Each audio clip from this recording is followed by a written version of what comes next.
My name is Gavin Walsh. Today is August the 14th, Thursday, August the 14th, and tomorrow, the 15th, will hopefully mark a significant day for the country of Ukraine in the hope that they will finally see peace. As many of you know, tomorrow President Trump and President Putin will meet in a military facility called Elmdorf Richardson Military Complex, which is about 10 or 11 miles, I believe, northeast of the city of Anchorage in Alaska. Perhaps it's symbolic that they're meeting in Alaska because the United States purchased Alaska from Russia, I believe, in 1867 for $7.2 million. Alaska is vast. It is 2/3 of a million square miles, or somewhere around the figure of 426,000 acres, or million acres, excuse me. And they bought it for about 1.7 cents an acre. And even in today's money, the total cost was less than that of a large jet. I believe in today's dollars, it works out at about $156 million. So hugely symbolic. And it is also the closest point, even though we in Europe often think of that the United States and Russia, would ever come to loggerheads in Europe. Ironically, they are separated by only about 20 miles on the other side of the sphere, which is, of course, the Alaskan Strait, where the Russian mainland encroaches right in up on Alaska. Obviously, hence how Russia ended up owning Alaska in centuries gone by. In any event, we are all used to hearing Donald Trump, his braggadocious claims of the war would never have happened had I been in office, and the ad nauseatic, I would have stopped that war in one day. Well, memo to President Trump, you're now on day 206 and the war still rages on with thousands of innocent lives being lost. But that said, we all hope for a good outcome from Ukraine. That outcome will be fraught with difficulties, as there are now, time has moved on significantly, and a lot has happened, including Ukraine has already signed its mineral rights to the United States. It's very hard to see Putin ceding any of the 20% territory he has already got. After all, his possession is 9/10 of the law, and in this incident, what Putin has, albeit acquired by brute military force, what he has is literally 10/10 of 20% of Ukraine, and it's almost impossible to see him yielding an inch on that. As you have also probably gathered, it's a bilateral meeting. It's not trilateral, and it's certainly not quadrilateral in terms of European leaders. So Europe has been pushed out. It'll come down to Trump and Putin, and in fact, the outcome has already likely been decided. The big thing will be, will Zelensky accept it?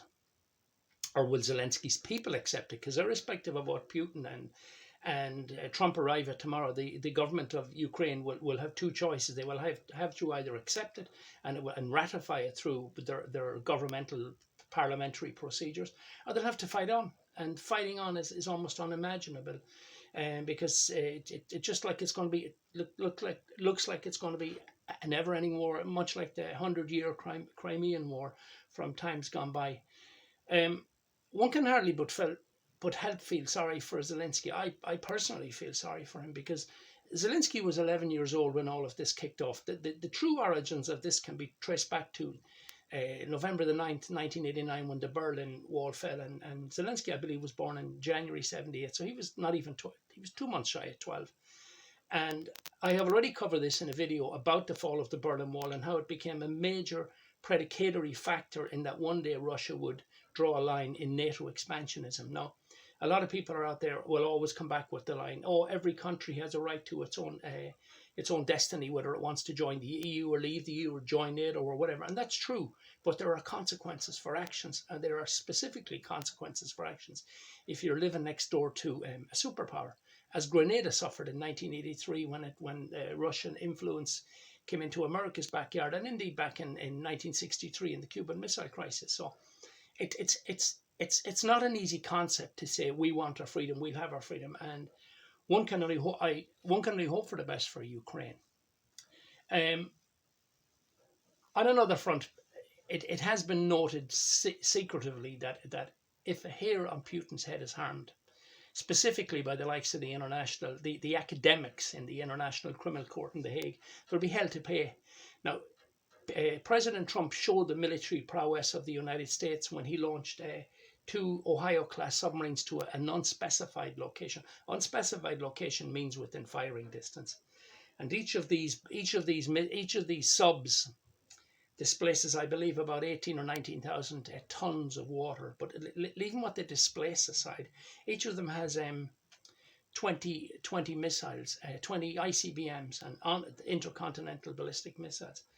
And each of these missiles carry 12 warheads. That's 240 warheads per sub. Each of the warheads has a 100 kiloton warhead, so that's at least 12 or 15 times the power of what was dropped on Hiroshima. So you have 240 of them, with at each one at 11 or 12 times the power. It's unfathomable the fury that could unleash. Now that's just America, but who is the biggest nuclear power in the world? It is Russia. Russia has over 5,500 warheads ready to go, and they're the ones the West know about. So the even thought of Putin being arrested in the United States, or any territory that his plane might have to go down into for problems, which shouldn't be the case. The thought of him even being arrested by the academics in the ICJ is utterly out of the question. So the meeting will proceed tomorrow, and hopefully the people of Ukraine, who are the most important people in all of this, and of course who are left out of negotiations, as what it looks like now, will get the best deal that they possibly can, and hopefully take it, because if they don't take it, it's just going to be more lives lost and more bloodshed. To sum things up, Ukraine has become a serious thorn in the side of Donald Trump, and specifically his overseas accolades, or as peace deals, as he refers to them himself. And indeed, he has notched up some wonderful peace deals in his short stint of 206 days thus far. In his previous presidency, he negotiated peace between Serbia and Kosovo. And so far, since he's got into power, he has brought peace to Armenia and Azerbaijan,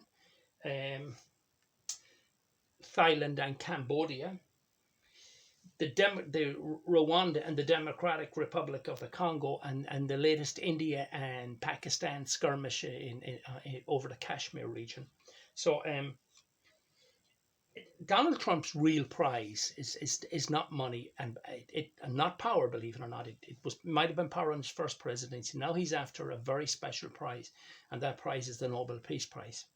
And what might have seemed unfathomable on his last presidency is now fastly becoming a reality, with a handful of leaders already proposing him for it. Ukraine stands in the way of that, because Donald Trump has to pull one thing off in the next 2 years or 3 years and 4 months, and that is his baby, the Abraham Accords.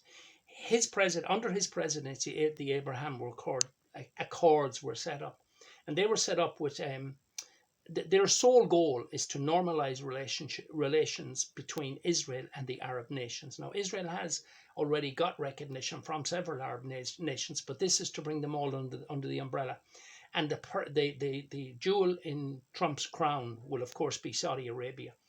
And if the de facto leader of Saudi Arabia, Crown Prince bin Salman, if he signs the Abraham Accords, it's over, it's done. Trump cannot be denied a Nobel Peace Prize, because from that will come complete normalization from all of the remaining Arab nations, which are mostly Sunni Muslim, and Israel, and that will effectively clear the way for a two-state solution.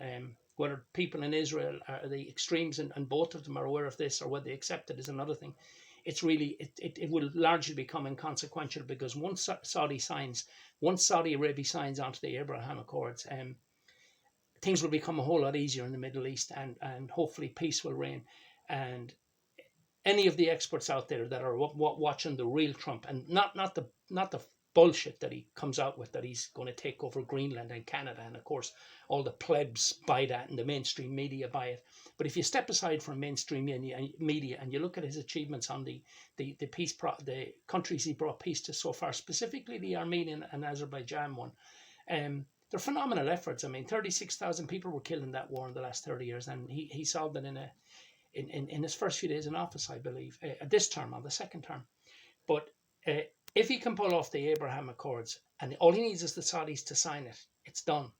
the Middle East will become a very much more peaceful place overnight. Again, irrespective of the extremes that on both sides that don't want it to be peaceful. So Ukraine is nothing more than a blip on the road, especially after all his bumming and bragging that he'd do it in one day and it would never have happened if I were president. So it looks like tomorrow something major is going to happen, and let's just hope for the people of Ukraine it's in their best interest. Okay, whatever way it goes, we wish the people of Ukraine well.